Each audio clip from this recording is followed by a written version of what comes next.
Major Kristin Wolfe, so F-35A demonstration team commander and pilot.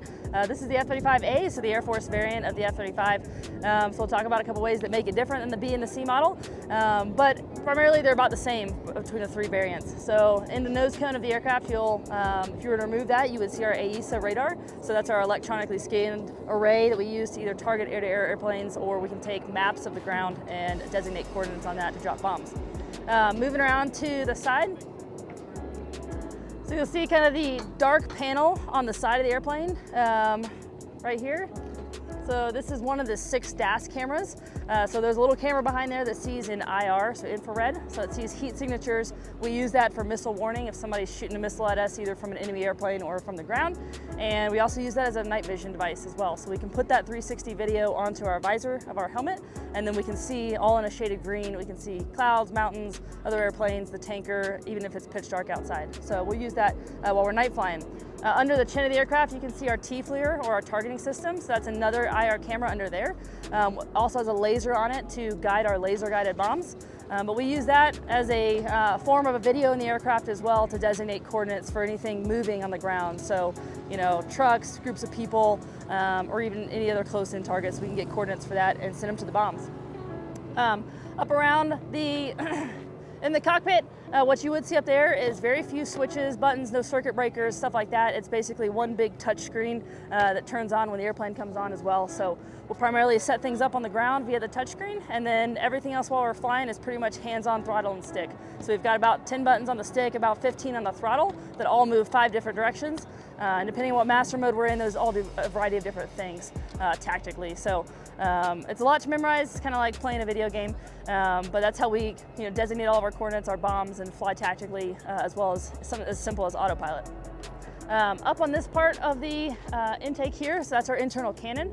So we've got a 4-barrel cannon that holds 25mm bullets, so about that big around, but only holds 181.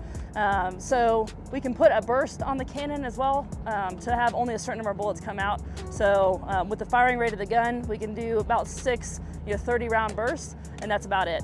So we're going to use that to shoot down enemy aircraft or even anything on the ground. We can strafe tanks, airplanes, groups of people, whatever. Up under the bays, so we've got 2 internal weapons bays. Those are going to have 2 stations each. Those can carry, 2 of the stations are going to carry AIM-120s, so the radar-seeking missiles that are going to go shoot down enemy airplanes. And then the other stations can be pretty much anything you want, whether it's more air-to-air missiles, whether it's 2,000-pound bombs, 250-pound bombs, what have you. We have a large variety that goes in there, as well as our laser-guided bombs that we talked about earlier. It all depends on what mission set we're doing and what we're going to be targeting.